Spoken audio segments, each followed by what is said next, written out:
Hello, welcome to the channel Y Stories. Enjoy watching. It took for Marlene to cross the last 5 meters before she was standing in front of the bank building. It looked monumental, with a modern finish mixed with elaborate moldings. In addition, majestic columns in front of the entrance resembled giants. Marlene took a deep breath and climbed the steps and found herself in a luxurious and beautifully furnished space. It should be noted that she looked somewhat poor. Not like a homeless person, but not stylish either. Young security guard Kuno immediately noticed her. He stood near the cashier's desk. Out of the corner of his eye, he took note of how the young lady looked and thought that she had simply got confused and entered the wrong door. What a surprise it was for him when Marlene herself approached him. "Excuse me, can you tell me how I can get to my safe deposit box?"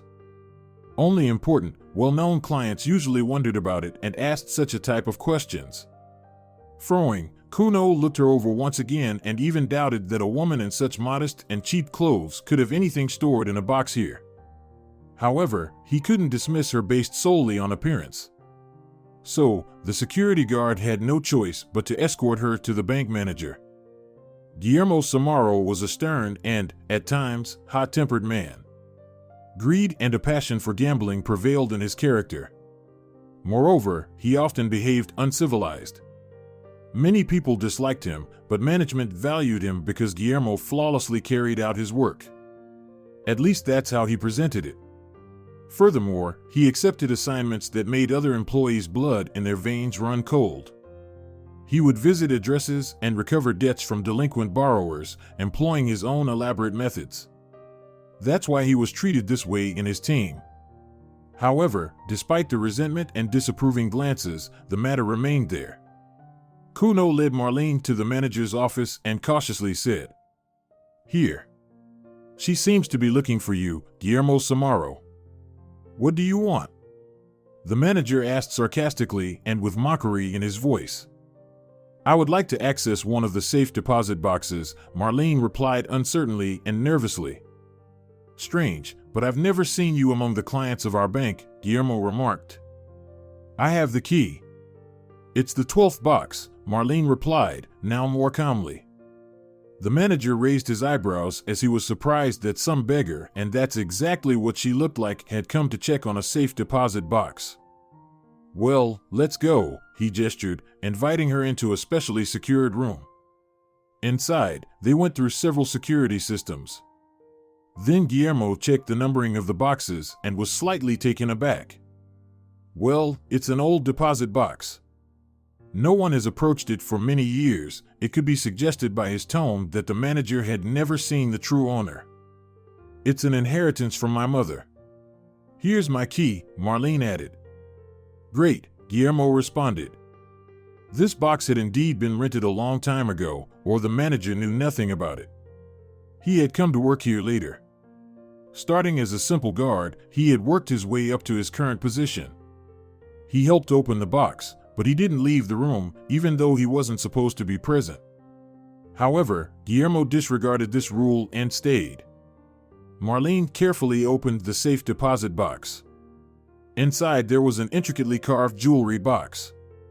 Such boxes were usually used to store sentimental items and even precious jewels. The manager couldn't help but feel an intense desire to catch a glimpse of what was inside the jewelry box. Ignoring all the prohibitions that existed in the bank regarding this matter, he approached closer and almost knocked Marlene off her feet. "Oh, I'm sorry, I'm a bit clumsy," Guillermo said, putting on an innocent face. "It's fine, I'm almost done." Marlene nodded and opened the jewelry box. There were gold treasures inside: earrings, rings, bracelets, chains, and necklaces. Marlene turned out to be the owner of a real treasure. Guillermo's mouth dropped open at the sight of such wealth. He barely refrained himself from whistling. Kuno, who was standing outside, couldn't see anything, so he had no idea what surprised the manager. He dutifully performed his job and didn't meddle in other people's affairs. At the same time, it was unclear where Marlene's mother could have obtained such wealth. Maria had worked as a cleaner her whole life, barely making ends meet with her daughter. They sometimes couldn't afford even the most basic things, let alone something expensive. At the bottom of the jewelry box, there was also a note, but Marlene decided to read it at home so as not to take up the bank employee's time. There was no end in manager's astonishment. Thoughts were running in his head at breakneck speed. Wow, what a pauper, a demure. But Marlene herself had no idea what awaited her in the safe deposit box. She was just as surprised as Guillermo. I should probably go, Marlene said with a trembling voice. Yes, of course, the manager nodded in response. At the same time, he had already formed a cunning plan in his mind. By the way, let the guard escort you, he suggested. There's no need to walk alone in the city with such a treasure. The guard will accompany you right to your apartment. It's a bit inconvenient. I could manage on my own, Marlene attempted to decline. But Guillermo was a persistent man. This service will be provided to you free of charge, and it will help safeguard your belongings, he insisted. Marlene agreed. After all, the jewelry box indeed contained so many precious items that it was really dangerous to walk alone with them. She agreed, and Guillermo led Marlene out of the vault and immediately called for Kuno. Escort this young lady to her home, the manager whispered in Kuno's ear, and remember her address, or better yet, write it down so you don't forget. But why are you doing this? Kuno furrowed his brows and asked. She turned out to be a VIP client of the bank, and we are responsible for her safety and comfort, Guillermo lied. I got it, boss. I'll do it right, Kuno nodded. The security guard was not accustomed to questioning orders. He had recently returned from the army and still respected ranks and titles. Guillermo was like a commanding officer to him, and, naturally, his orders were not to be questioned, only followed. Besides, it wouldn't be difficult for Kuno to accompany the young woman to her home, and it was a chance to change the scenery and take a stroll during work. Marlene was the first to leave the bank, while Kuno followed 5 minutes later. It seemed like he was receiving additional instructions from his boss. As they descended the steps, the security guard looked around before speaking. Now we can walk calmly. What the manager saw remained a mystery. As they walked, they started to talk. It turned out that Marlene was an interesting person and quite an attractive young woman. Being around her made Kuno feel as if he was reading a book in a scientific library. In turn, he shared with her how he ended up working at the bank, delving into his past. It seemed that it was not just a casual topic for him, but rather the most significant challenge he had overcome. Kuno was born and raised in a village, where he lived in a spacious house with his parents. He was an average student, not a top achiever but not a failure either, and his parents were satisfied with his grades. They believed that the education provided in the local school would be sufficient for work in the village. However, Kuno dreamed of something more. He wanted to escape from the village and move to the city. He had a girlfriend named Rebecca. They had been together since their school days and planned to build a family. However, Rebecca turned out to be deceitful and unreliable. After Kuno joined the army, she immediately found another boyfriend. Coincidentally, the son of wealthy businessmen visited their village, and they met at a party. Rebecca captivated the rich young man using her beauty and manners. He offered her to live together, and eventually, they got married. Kuno almost lost his mind and made an irreparable mistake when he learned about it. However, thanks to his commanding officer, he managed to regain control of himself. After completing his service, one of his former comrades offered him a job as a bank security guard through connections. Kuno agreed, especially since he wanted to move to the city himself. Guillermo Samaro appreciated Kuno had been serving in the army and hired him. From the first days, the young man immersed himself in the essence of the job and delivered excellent results. There hadn't been any incidents under his watch yet, which directly affected his salary. Finally, they arrived at the girl's home, and after hearing his story, Marlene said, "It's a bit sad, of course, but you did well. I've always adored guys like you." Marlene's words stirred up a storm of emotions in Kuno's soul. At the same time, a thought crossed his mind: what if I ask her out on a date? However, because he was somewhat shy, Kuno didn't dare to take the first step. Likewise, the security guard also appealed to Marlene. He seemed like a kind and honest guy to her, so as a gesture of gratitude, she invited him to drink coffee. "I bought some waffles this morning before going to the bank. Would you like to drink coffee with me?" she said. "With pleasure. Besides, it's almost time for my lunch break," Kuno nodded, entering the entrance with her. In the elevator, they went up to the 7th floor. Marlene opened the door to her apartment and let Kuno enter first. The security guard found himself in a spacious hallway. Along one wall, there was a built-in wardrobe, 2 puffs, a large mirror, and a handmade wooden coat rack a bit further away. Taking off his outerwear, Kuno walked into the bathroom. As he washed his hands there, Marlene managed to brew coffee and fill a bowl with chocolate waffles. Peeking into the kitchen, the man shook his head and said, "It's really cozy here." "I do my best," Marlene replied shyly. "Please have a seat, you've been standing at work for too long." Kuno pulled the chair closer to the table and took the coffee mug in his hands. The delightful aroma even tickled his nostrils. Noticing how he sensually inhaled the scent, Marlene couldn't resist and said, "I'm a big coffee fan. I only buy from specialized shops, choosing the roast and grind.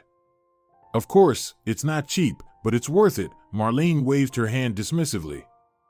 "You surprised me," Kuno shook his head. "I didn't think such a simple-looking girl would have such a hobby." "You're embarrassing me," Marlene said, waving her hand. "It's just a regular hobby. And I'm just an ordinary girl." "Tell me something about yourself," Kuno suggested. "Where were you born, and what do you do?"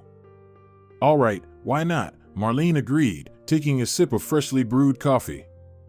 In general, her fate turned out to be no better than that of a security guard. Marlene grew up in a small provincial town and had always dreamed of escaping to a big metropolis. But for a long time, it seemed like an unattainable dream. She lived with her mother, barely making ends meet on her salary alone. They were constantly short on money, and it reflected in almost everything: clothing, food, and the number of friends. Marlene had a few friends, mostly from similarly modest backgrounds. It could be said that they were united by common problems and dreams. However, the province couldn't fulfill those dreams. They had to move forward and realize their potential. Marlene often imagined how her life would go in the big city. Often, in her dreams at night, she saw a luxurious house, a long terrace, a blooming garden, and a respectable position in society. But it all disappeared as soon as Marlene woke up. She never knew her father, or maybe he didn't even exist. Her mother didn't like talking about it and found various ways to avoid answering. It seemed that it brought the sadness and pain to her heart. Maria never showed Marlene any pictures of her father or revealed any important information. From that, Marlene concluded that her mother simply didn't want to remember her father, so she didn't want to bother her with awkward questions. She excelled academically in school. Marlene was an excellent student, and teachers prepared her in advance to enter the university. After successfully passing exams and a dance competition, she became a university student. The dreams of the big city became more defined on the horizon. It seemed that there wasn't much left to reach out and touch her dreams, and her whole life could be just as she fantasized. Marlene even made a plan for how she would start conquering the metropolis. But she had to set it aside because her mother fell seriously ill. Maria went to the hospital, complaining on her headaches and fluctuating blood pressure. The doctors conducted tests and soon discovered she had an incurable disease. Marlene had to transfer to distance learning to be by her mother's side. She took charge of monitoring her mother's treatment and its effects. One day, while talking to the doctor, Marlene asked him directly, "What should we expect, doctor?" "I can't say for sure, Marlene, but we're doing everything we can," the doctor shrugged. "Are there no good medications?" Marlene asked tearfully. "My dear, if it was that simple, people would never die from diseases," the doctor sighed, patting her on the head. "The doctors did everything within their power, but they weren't wizards. Despite the timely treatment, Maria's condition worsened with each passing day. She increasingly fell into unconsciousness and could fail to recognize those around her. Marlene cared for her mother while realizing that her condition was dire. Soon, all hopes of the treatment being effective dimmed. One day, when Marlene brought chicken soup, her mother called her over and whispered softly, "I've made many mistakes in this life, but you shouldn't pay for them." "What are you talking about, Mom?" Marlene asked, leaning closer in confusion. "Don't interrupt." "It's difficult for me to speak," Maria continued. "You have a long path ahead of you, but I know you'll overcome it. And my gift will help you along the way." After that, her mother fell silent as if she had run out of words. Marlene waited for her to say what the gift was, but her mother stared at the ceiling and remained silent. Marlene didn't hear anything more from her that day. When she had the opportunity to consult with a doctor, she cautiously asked him, "What could that have meant, doctor?" "Most likely she has delusions," the doctor shrugged in response. But she spoke clearly, without any mistakes. Marlene insisted. "That sometimes happens. There are moments of clarity, and then the patient falls back into swoons," he explained. He was right, because after that day, Marlene couldn't have a normal conversation with her mother again. The woman didn't recognize her, she only shook her head and occasionally got depressed. There was nothing they could do about it, and the doctors didn't bother with unnecessary procedures. It seemed they had resigned themselves to the fact that Maria was gradually dying. They just didn't rush to inform her daughter. Maria changed right before Marlene's eyes. Her features sharpened, exposing her cheekbones and narrow chin. Slowly but surely, Marlene's mother lost her beauty and looked like an old woman. The doctors continued to fight for her life, but all their efforts were in vain. The intensified therapy and carefully selected medication, unfortunately, didn't help. Maria didn't make it until early morning. It was 3 more days before her birthday, but she joined the majority. Marlene barely coped with the loss. Family and friends supported her and helped with the funeral. During that time, she remained in a daze and couldn't believe until the end that her mother was gone. It was only after a couple of weeks that Marlene's state normalized and she began to return to reality.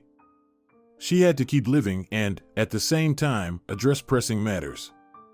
First and foremost, she needed to determine how to make ends meet, and she was still studying. She had 1 more year left, and Marlene had no intention of quitting her education. With difficulty, she managed to find a part-time job, although they didn't pay much, but at least it provided some income. 2 weeks later, a notary approached her and informed her that her mother had left a will. Marlene couldn't believe that her mother had prepared it in advance. At the same time, it was unclear what she had included in it. The notary answered that question by giving Marlene the number of the safe deposit box and a key. However, he didn't reveal what awaited her inside, claiming ignorance. The notary clearly knew the contents of the vault. He probably fulfilled Maria's will to surprise Marlene. She was on the verge of tears from excitement, but held back because she felt uncomfortable in front of the notary. However, the mysterious surprise turned out to appear just in time. After all, Marlene stood at a crossroads, and she urgently needed to make a decision. Her mother's will promised certain prospects. The only question was how far they could reach. Marlene didn't know that at the time, of course. However, what she discovered there completely changed her perception of her mother. It seemed she didn't know her well at all, only as much as her mother allowed. From this, it followed that her mother had something to hide all this time. "That's all my life story," Marlene shrugged and concluded. "As you can see, it's not very eventful or exciting." "My life isn't exciting either," Kuno replied. "Unless you count failed relationship, but I don't want to dwell on them anymore. It still brings sorrow and pain to my heart. I won't blame her, but I have nothing to blame myself for either. Betrayal is the worst thing a person can do." "I agree. I'm sure you'll find a good match for yourself," Marlene sympathized with him. "Thanks for the wonderful coffee, but I have to rush to work now." Kuno bid farewell to Marlene and left her apartment. Guillermo Samaro greeted him with a displeased face. What took you so long? But you yourself said she's our VIP client, and her safety is important to us. Kuno tried to justify himself to his boss. Yes, you're right. Did you write down the address as I asked? Yes, of course, here you go. The security guard handed him a piece of paper with the street name, house number, and apartment number. The bank director was satisfied and rubbed his hands, then he stared thoughtfully at one spot. Kuno couldn't help but think that Guillermo wasn't feeling good. Are you okay? He asked. Yes, everything's fine. You can go, the director nodded, finally shifting his gaze from that spot. By the way, I commend you on your efforts, and you'll probably receive an award at the end of the month. Really? What for? Kuno asked in surprise. You did a good job. You ensured the safety of our wealthy client, Guillermo replied ironically and smirked. I only escorted her home, Kuno said. You see, Kuno, it's these small services that make a true security guard's job. I started my career in the same position. I did everything I could to help the director, and now I'm the director myself. Yeah, can't argue with that, Kuno nodded in agreement. Well, then, I'll return to work. There are 2 more hours until the end of my shift. Yes, go ahead. I don't need you anymore today, the boss replied and closed the door to his office. However, he didn't fully close it, and Kuno overheard something. I have an address. We should visit her in the evening. Yes, always as usual. There will be a young lady at home. She has a jewelry box. We'll take its contents and split it 50-50. It seemed that Guillermo was talking to someone on the phone, and he was so engrossed in the conversation that he simply didn't notice someone eavesdropped him. Kuno was lucky that he only lingered for a few seconds and didn't immediately go down to the customer area. The guy felt uneasy about what he had just heard. The security guard couldn't believe his ears that his boss had decided to rob Marlene. And it was all due to Kuno's compliance. Unconsciously, he had simply set up the young woman. So he needed to come up with something to leave work early. Kuno went downstairs and stayed at his workstation for a whole hour. He pondered his course of action, and when the right idea came to his mind, he went back up to his boss's office. Did you forget something? Guillermo asked. I suddenly got a stomachache, Kuno replied hesitantly. Can I go home? Strange. You were feeling good this morning, he said doubtfully. And what did you eat today? As usual, all goods were fresh, the guard mumbled, holding onto his stomach just in case. Oh, this girl treated me to coffee and waffles. Well, now it makes sense, Guillermo chuckled, naively assuming that his employee had been intoxicated. All right. Tell Emilio come to me. I'll instruct him to replace you. Okay, thanks, Kuno nodded and quickly left his office. In the customer area, he found his partner, explained the situation in a few words, and left the bank. He needed to stop by his place to arm himself and then hurry to Marlene's apartment. Kuno didn't know how many people would be there and what they would do. Perhaps they planned to simply rob Marlene by breaking into her apartment and tying her up, but things could take a different turn. Kuno couldn't allow that. The clock was ticking. Evening was approaching, and Guillermo's people could show up at Marlene's any moment now. At home, he retrieved special self-defense tools from his closet. He didn't have any weapons, and even if he did, Kuno wouldn't use them. He intended to rely on his physical strength. Prior to joining the army and during his service, Kuno had been actively involved in sports and was in excellent shape. Leaving his house, he hailed a taxi and gave the driver the address. There was heavy traffic at that time, and they were moving at a snail's pace. Kuno was noticeably nervous. He was afraid he would be late. Remembering everything Marlene had told him, he simply couldn't abandon her in such a situation, regardless of the fact that she was essentially a stranger to him. Kindness and responsibility guided his actions. So Kuno rushed to her aid, but now he had to deal with Guillermo's trusted men. He wouldn't resort to people he didn't trust, and if he made a call to someone, he was fully confident they wouldn't let him down. Lost in his thoughts, Kuno didn't notice as the taxi pulled up to Marlene's building. Paying for the ride, he got out of the car, but he didn't notice anything suspicious in the courtyard. He suddenly thought he was late, and Guillermo's men had already carried out their dark deed. However, his attention was drawn to a black SUV parked near the familiar entrance. The driver's side window was rolled down, and white smoke wafted out. It seemed someone was enjoying a harmful habit and wasn't paying attention to anything. Kuno took advantage of this oversight and stealthily approached the car. Melodic music emanated from inside. The sporty-looking driver not only smoked but also quietly hummed a tune.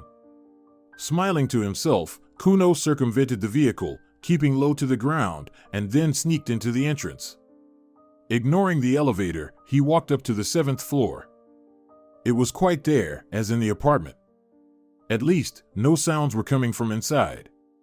A strange feeling arose that the criminals had already dealt with Marlene. Without hesitating, Kuno rang the doorbell. He hoped that the thugs would answer, and he could pretend to be a neighbor. A few seconds later, someone started to open the door, and another athletic man appeared at the threshold. It seemed as if he was the driver's doppelganger or a remarkably similar person. Kuno reacted quickly and struck him twice. The man fell to the floor but managed to scream and attract attention. His partner was inside the apartment. The guard didn't hesitate and snatched Marlene from his grasp at the last moment. However, when they tried to leave, Kuno was shot in the shoulder. It was the same man whom he had struck upon entering. The guy grabbed his shoulder, enduring the excruciating pain, but didn't let go of Marlene. After a couple of minutes, they found themselves on the street, and only then did they call the police. Several cars, including an ambulance, arrived at the house. The gangsters were apprehended and taken to the station. Kuno was hospitalized, and according to the doctors, his health was not at risk. The bullet passed through and didn't affect any vital organs. Marlene, on the other hand, refused medical assistance because the criminals hadn't harmed her. Kuno had managed to protect her in time, although at the cost of his own injuries. Returning to the apartment, Marlene entered the bedroom and looked at the box on the table. First, he wanted to get rid of the inheritance from the past. After all, she had nearly died because of these treasures. At the same time, Marlene couldn't understand how her mother suddenly could possess such wealth. They had saved and lived on the edge of poverty their whole lives, yet the box with gold jewelry had been right under their noses. Marlene was overwhelmed by a strange feeling. It was as if her mother had intentionally hidden them to prevent their early use. However, this made no sense since there were times when they desperately needed money, and her mother could have sold something from those belongings, but she never did. This only fueled Marlene's suspicions further, and she even thought unwittingly that the precious items were stolen. But then, why hadn't her mother been arrested? All these thoughts swirled in her head without providing a clear and definite answer. Marlene had the impression that her mother's past was covered in fog. Living under the same roof, she had no idea what skeletons were hidden in the closet. However, her intuition told her that everything was part of a well-thought-out plan, and her mother followed each step. It just wasn't clear what Maria was striving for. If it was wealth, then she was going about it the wrong way. At least, all the pieces of the puzzle didn't fit together for Marlene at this moment. Taking out the note from the bottom of the box, which she hadn't had a chance to read, Marlene unfolded the sheet of paper. Instead of the expected text, she saw only an address and a phone number. Moreover, at the very end, her mother had written, "You can always ask them for help," in her own handwriting. What could it mean? Marlene didn't know. But most likely, her mother left her a clue in this way. She needed to urgently find those who lived at the specified address. Marlene didn't want to call in advance. After all, she didn't know whose phone number it was. What if it turned out to be a surprise that she would have been recovering for a long time? No, Marlene didn't want to take that risk. She had already had enough of an encounter with the gangsters. They had terrified her greatly, almost sending her to the afterlife. Armed with a map, Marlene set off on her journey the next day. The coordinates said that the desired address was located in a neighboring region. To save time and not to go on a public transport, she decided to spend money on a private car service. Her neighbor recommended a good company that wasn't too expensive. "Just make sure to mention that you know me," Eleonora instructed Marlene. "There's a driver named Emilio, and he'll take you there." "Thank you, Eleonora." "I don't know how to thank you," Marlene replied, feeling embarrassed. "It's nothing. Just find what's so important to you," Eleonora waved her hand. Marlene didn't hide from her that she intended to uncover the threads of her mother's past and hoped to put an end to the family secrets. She spent several hours on the road, carefully observing the passing buildings, trees, and bushes. It seemed like she was memorizing the route to be able to find her way back home without any mistakes. Finally, they arrived at the right place.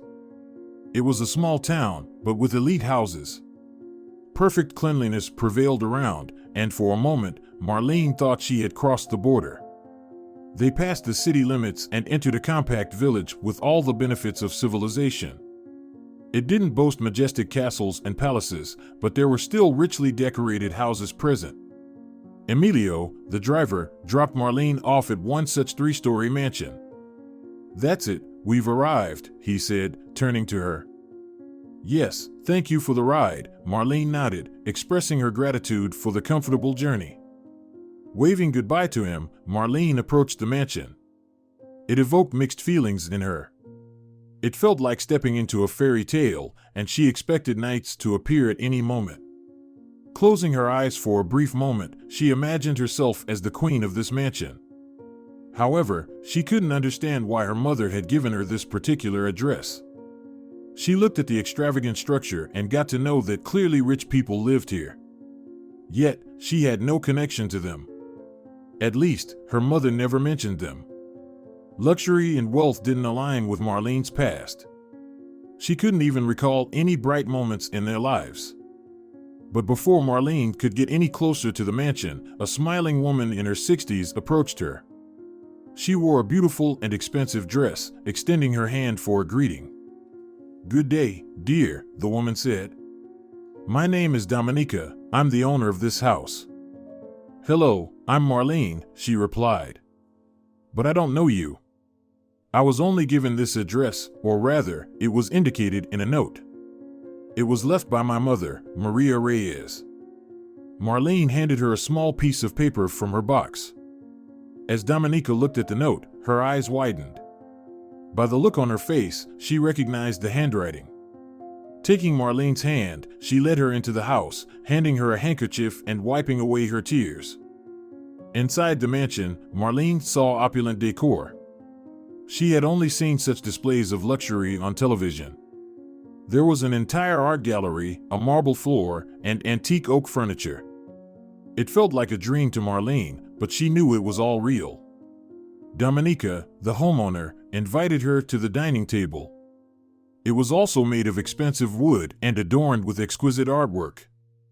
It was evident that the owners spared no expense on the furnishings, indicating their wealth and prosperity. "Please have a seat. We have much to talk about," Dominica said, gesturing to a handcrafted chair. The homeowner was soon joined by her husband, who introduced himself. "Let me introduce myself, my name is Gregorio." He said it lively, and Marlene flinched slightly when he mentioned his name. "I'm Marlene Reyes, and my mother is Maria Reyes," she repeated. "She left me this box and a note as an inheritance." Gregorio peered inside the box and then looked at his wife with fear in his eyes. "So, these are the precious items that," he whispered, barely able to catch his breath. "Yes, they are," Dominica replied with equal excitement. "Can someone explain to me what's happening here?" Marlene couldn't help but ask. Dominica poured fragrant Chinese tea and placed a bowl of sweets nearby before she started to explain. They had a business that generated considerable income. Dominica and Gregorio were fully dedicated to it, investing all their efforts and resources. Consequently, they couldn't devote enough time to raising their daughter. This led Maria to determine her own path in life. As soon as she grew a little older, she started dating a boy. Naturally, her actions didn't align with her parents' plans, and they sternly made it clear that it was too early to think about starting a family. Maria resisted their opinion and defiantly ran away from home. Perhaps she had the rebellious spirit of a teenager. At her age, many girls sought independence despite the lack of financial security and a promising future.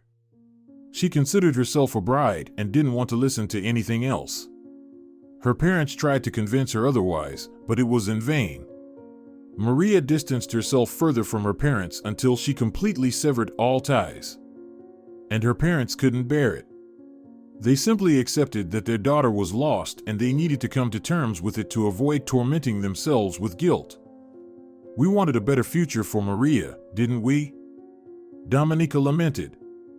"But did it turn out the opposite?" Marlene asked with a hurt tone. "Not exactly," Dominica replied, shaking her head. "With your permission, I will continue." Maria didn't have much money, so when she ran away, she took the jewelry box with her. That's where the family heirlooms were kept. However, her parents didn't pursue her or force her to come back home. They believed that their daughter should decide for herself how to live her life. One could say that Maria's parents let her go, giving her complete freedom. Maria ran away from home on emotions. She had simply fallen in love with Jose. He promised her a happy future, far away from her parents. Maria couldn't help but believe him because her fiancé came from a poor family. He had experienced all the hardships of life and was mentally prepared to overcome them. At that time, the girl had no doubts that everything would work out for them. After giving up on pursuing her, Dominica and Gregorio found solace. They realized that their daughter couldn't be stopped, and there was no point in trying to prove anything to her. Maria made her choice and thus put an end to her happy future. Life with Jose proved that he had no intention of taking any action. He was content with having his bride by his side. Soon, Jose became involved with alcohol and frequently came home intoxicated. Maria endured it for a long time, crying into her pillow at night. She hoped that Jose would change and that they would start a new life together. But with each passing day, things only got worse. He increasingly relied on the bottle, and once he even almost drank Maria's family heirlooms. Fortunately, she found out about his intentions in time and hid the jewelry box in a different place. From that moment on, their relationship completely fell apart. In the end, Jose broke up with her when she was pregnant. Maria did an ultrasound and found out that she was having a girl. After her daughter's birth, she made every effort to raise her without any assistance. It was difficult, but she never gave up. And one day, to secure Marlene's future happiness, she rented a safe deposit box and placed the jewelry box with the precious heirlooms there.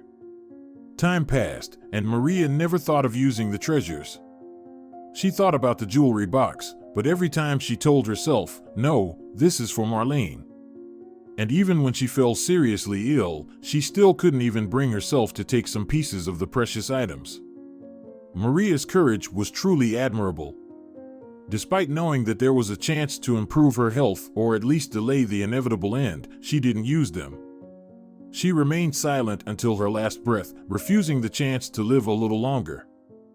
On the other hand, according to the doctors, her illness was incurable, and it was unlikely that anything could have helped. Unless a miracle occurred, but it didn't. In the end, Marlene was left without a mother. Essentially, Maria condemned herself to such an existence. It was hard to judge why she did that. She had worked as a cleaner her whole life and never touched those precious heirlooms. Marlene was shocked when Dominica told her all this. She took out her handkerchief and burst into tears. For several minutes, the girl cried, and then suddenly calmed down and said, "It's hard to talk about it, but it seems you acted wisely." "What do you mean?" Gregorio asked. "You didn't force your daughter to return back home and hope that she would do it herself soon after wandering around unfamiliar places." "You're right, Marlene. That's exactly what we were counting on," Dominica nodded. "It's just terrible for us to hear that Maria is no longer with us."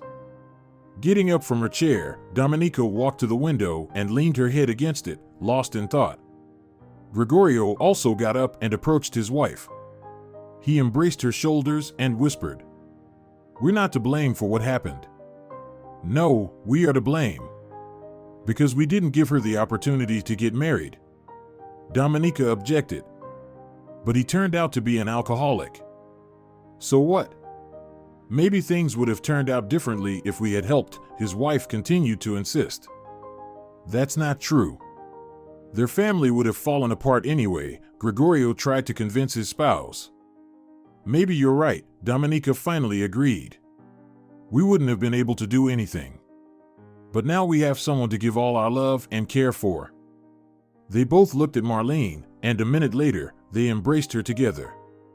At that moment, all the sorrowful thoughts had faded into the background, and even they couldn't give everything to their daughter, now they had a granddaughter and could give it to her.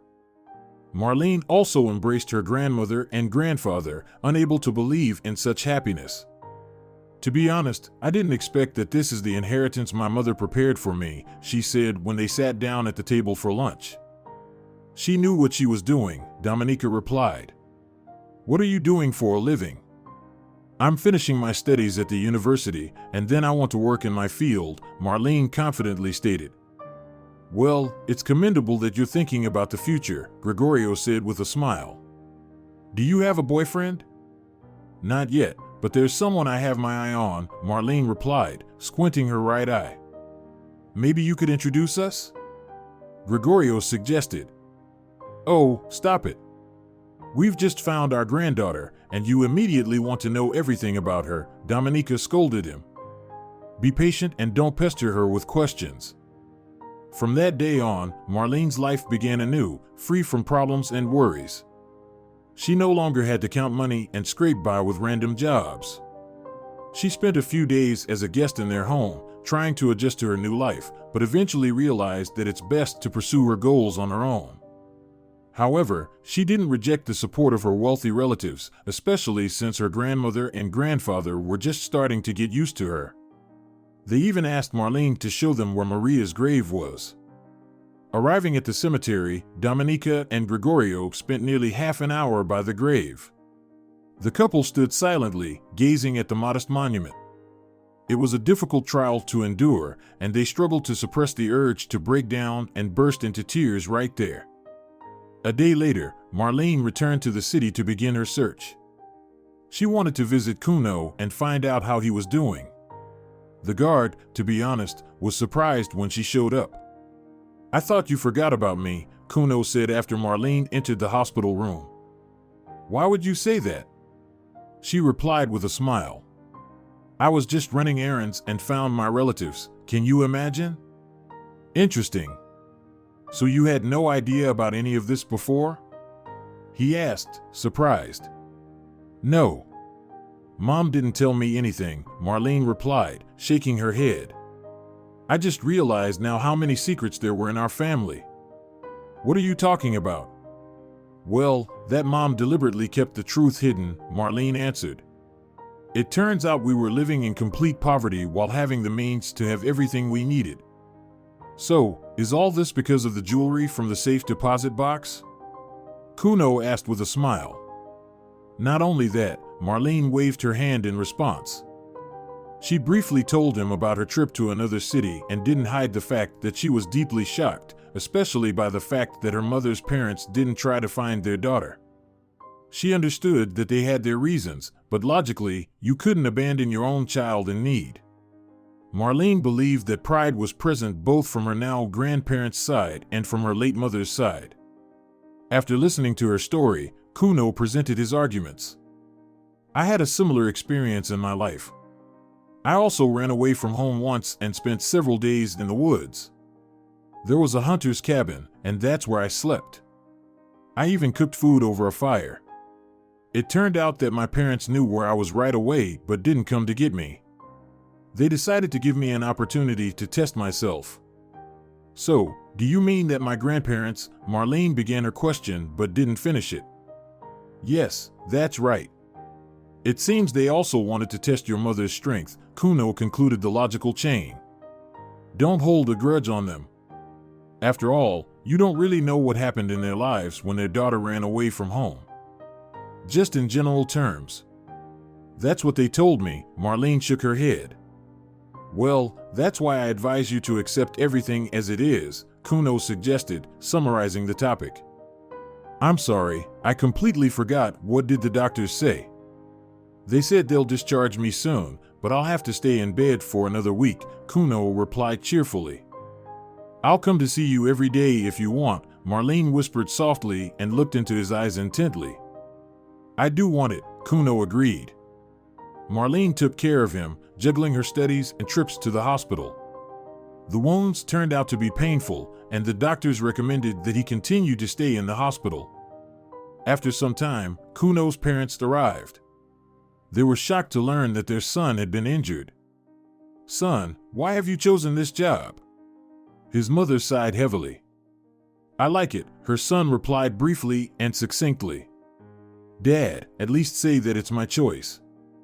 I can't disagree with your mother that you chose a risky job, his father shook his head. I always thought you'd go work as a construction worker or something. Why would you think that? What makes you think I'd be a builder? Kuno reacted unhappily. Being a security guard can earn you a decent living. All right, son, I'm sorry. Why are we even arguing? Isabella adjusted the pillow under her son and ran her hand through his hair. It was evident that she was deeply concerned. And how could she not be?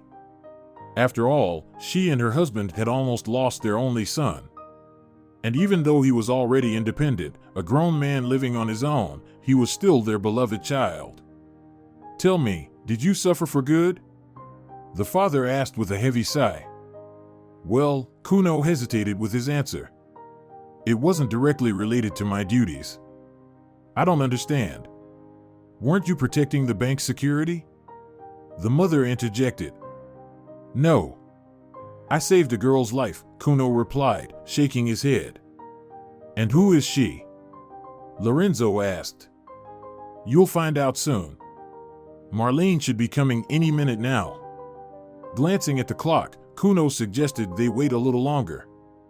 True to his words, the hospital room door opened 5 minutes later, and Marlene stepped inside. She seemed a bit flustered when she saw unfamiliar faces. I guess I'll come back another time, she said. No, you're just in time, Kuno nodded and gestured for her to take a seat. I want to introduce you to someone. This is my father, Lorenzo, and this is my mother, Isabella. Pleased to meet you, Marlene, the girl responded. Well, son, you have good taste, the father remarked, raising his eyebrows. Just like me, isn't that right, dear? Don't attention to him, Marlene. You're a beautiful girl, and Kuno is just lucky to have you. Isabella waved her hand dismissively and embraced Marlene's shoulders. It seemed as though everything had already been decided for Marlene.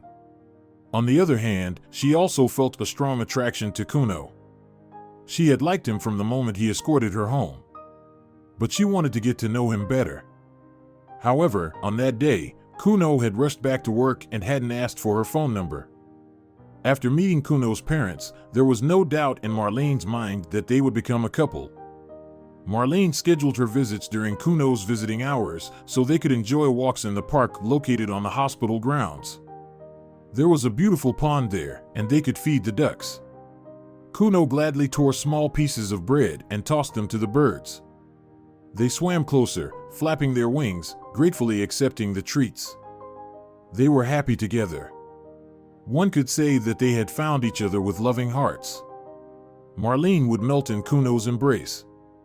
When he hugged her, she didn't want to think about anything else. All their problems were behind them, and no one could harm them anymore. Marlene's grandparents decided not to take the jewelry box that her mother had left her as an inheritance. They believed it was her rightful property. After some time, Marlene's wealthy relatives also arrived. They were interested in the condition she had been living in. But it turned out that they met her future fiancé instead. They were very amazed with Kuno. He made a good impression. The grandparents were astonished after having a conversation with an ordinary security guard. In their minds, he should have been someone else, but it turned out differently. Kuno had earned their trust, unlike the previous suitor of their deceased daughter. A week later, Kuno was discharged from the hospital. The doctors advised him to quit his dangerous job, but he couldn't do that because he had accepted the bank management's offer to become the head of security. Guillermo Samaro and his gang were awaiting trial and could spend the next 10 years behind bars. Moreover, no one would rehire a convicted employee who had robbed bank clients and nearly ordered someone's murder. No, the path back was definitely closed to him. After being discharged, Kuno and Marlene continued to see each other. They couldn't imagine a day without each other. It was reasonable to assume that all of this would lead to a wedding. However, the young couple didn't rush and wanted to test their feelings. Meanwhile, Marlene was finishing her studies at the university and preparing for her thesis defense. Kuno tried to help her, giving her time to relax. Soon, Marlene delighted everyone with her successful graduation and obtaining a higher education. 6 months had passed since then. Marlene's grandparents informed her that they had written a will in which they named her as the sole heir. Marlene wanted to dissuade them, but they didn't make any changes. "Look, Marlene, for us, it's like correcting past mistakes," her grandmother confessed. "But we have already resolved everything," Marlene replied, looking at her with surprise. "Perhaps, but we will never forgive ourselves, regardless. That's why we decided to seek Maria's forgiveness through you. We hope our daughter will forgive us and won't be angry," her grandmother continued. "I think this will should put an end to it," Marlene reasonably suggested. "Yes, you are right. Otherwise, we will never find peace," her grandmother nodded. And with that, they concluded their arguments about the inheritance. Remembering her daughter's unfortunate fate, Dominica and Gregorio didn't want the same future for their granddaughter and made sure everything went smoothly for Marlene and Kuno. Without being pushy, they casually helped them with money. They even paid for the wedding after Kuno proposed to Marlene. He had bought engagement rings in advance and invited her to a restaurant. As they entered, music was playing. "I'm feeling a bit nervous," Kuno said, getting down on one knee. "Please don't judge me too harshly." "I'm feeling awkward too," Marlene admitted. "Will you marry me?" He finally uttered those words. "Yes," Marlene answered loudly. At that moment, Kuno's parents and Marlene's wealthy relatives entered the restaurant. They clapped their hands and congratulated the couple. As a gift, a famous performer of popular songs appeared on stage. He took the microphone and sang in such a way that there were goosebumps on their backs. To be honest, neither Marlene nor Kuno expected this. The marriage proposal turned out to be grand and unforgettable. A month later, they also celebrated their wedding with great fanfare. It took place in the country house that Marlene's grandparents had given them as a gift. Initially, the young couple wanted to decline, but their objections were not accepted. At the wedding, Marlene's grandmother noticed that she wasn't drinking alcohol and decided to know the reason. "Granddaughter, I understand that alcohol is bad," her grandmother said, "but for your happiness, you can have a little sip." "I can't. I'm pregnant," Marlene replied with a smile on her face. "Oh my, what a wonderful gift!" Dominica exclaimed, clasping her hands together, pressing them against her face, and shedding tears. "Wait, what's going on here?" Kuno unexpectedly approached them. "I'm crying tears of joy," her grandmother replied loudly. "I'll soon have a great-granddaughter or great-grandson." "Marlene, you are pregnant?" "Yes, I took a test this morning." "I wanted to surprise you," Marlene blushed as she answered. "We have 2 things to celebrate tonight." Kuno shouted at the top of his lungs and announced that his fiancée was pregnant. Immediately, all the guests congratulated them and wished them well. The parents also joined in the congratulations. "Well done, son," Lorenzo exclaimed. "I knew everything would work out for you," Isabella said, kissing him on the cheek through tears. The wedding became the beginning of their personal happiness, which they had long sought. Kuno and Marlene found a strong family and the opportunity to become loving parents. Soon, they learned that they were expecting a son, their heir. After consulting with their families, they decided to name the boy Manuel. As for the precious items in the jewelry box, they left them for future generations. After all, the family heirlooms had allowed them to change many things, especially their outlook on life. Marlene and Kuno realized that nothing was more valuable than love, and they had no temptation to convert the treasures into money. Gradually, they furnished their home and prepared a spacious room for their son. His birth and upbringing in the near future became their top priority. If you're enjoying it as well, leave a like and subscribe to the channel.